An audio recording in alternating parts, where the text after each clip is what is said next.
நாகை துறைமுகத்திலிருந்து இலங்கையின் காங்கேசன் துறைக்கான நேரடி சொகுசு கப்பல் சேவை உற்சாகமாக தொடங்கியுள்ளது. பொன்னியின் செல்வன் கப்பல் வழியாக சென்று வந்த இலங்கை தேசத்துக்கு ஒரு முறையாவது கடல் பயணம் மேற்கொள்ள வேண்டும் என்பது தமிழ்நாட்டு சுற்றுலா பயணிகளின் நீண்ட நாள் கனவு.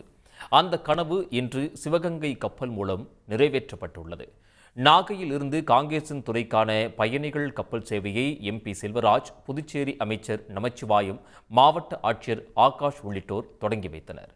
சிவகங்கை என பெயரிடப்பட்டுள்ள இந்த பயணிகள் கப்பலில் சாதாரண வகுப்பில் 123 இருக்கைகள், பிரீமியம் வகுப்பில் 27 இருக்கைகள் என மொத்தம் 150 இருக்கைகள் அமைக்கப்பட்டுள்ளன.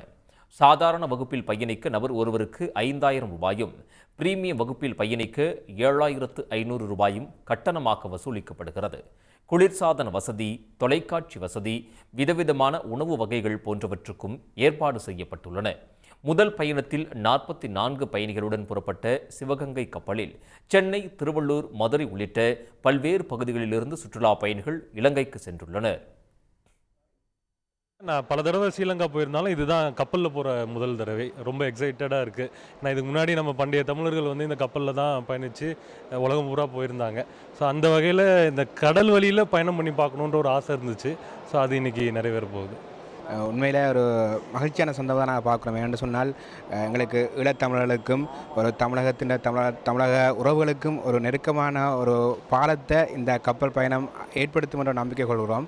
இது நிலைக்க வேணும் என்பது எங்கள் அவாவாக இருக்குது. அண்மை காலமாக இந்த மீனவர் சார்ந்த பிரச்சனைகளால் தமிழகத்துக்கும் ஈழத்தமிழர்களுக்கும் இடையிலான உறவுன்றதில் சில அரசியல் நெருக்கடிகளால் சில நெருக்கடிகளை ஏற்படுத்தி கொண்டு போகிற சூழலில் இந்த கப்பல் பயணம் எங்கள் 2 உறவுகளையும் மேலும் மேலும் இணைக்கும் என்று சொல்லி நம்பிக்கையை கொள்கிறோம். பொதுவாக இலங்கைக்கு செல்ல விமான சேவை மட்டும் இருந்து வந்த நிலையில் தற்போது கப்பல் போக்குவரத்து தொடங்கப்பட்டிருப்பது சுற்றுலா பயணிகளிடம் பெரும் வரவேற்பை பெற்றுள்ளது. மேலும் கப்பல் போக்குவரத்து கட்டணம் விமான கட்டணத்தை விட குறைவாக இருப்பதாக பயணிகள் தெரிவிக்கின்றனர். விமானத்தில் கொழும்புக்கு போகிறது, அங்கேருந்து தமிழர் நிலப்பரப்புக்கு போகிற தூரத்தை விட இப்போ டேரெக்டாக யாழ்ப்பாணத்துக்கே போகிறது ரொம்ப விருப்பமாக இருந்துச்சு.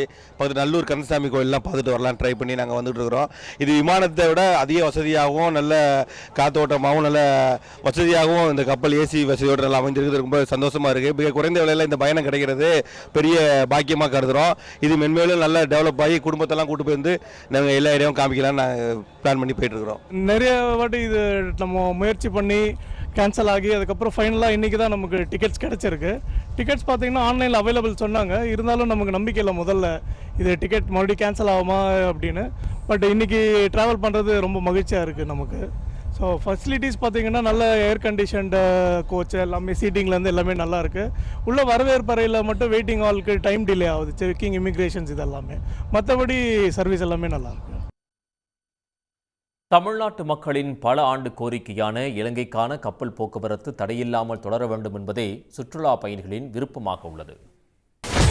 சன் நியூஸ் வாட்ஸ்அப் சேனலை ஃபாலோ செய்யுங்கள். QR கோடை ஸ்கேன் செய்து சன் நியூஸோடு இணைந்திருங்கள்.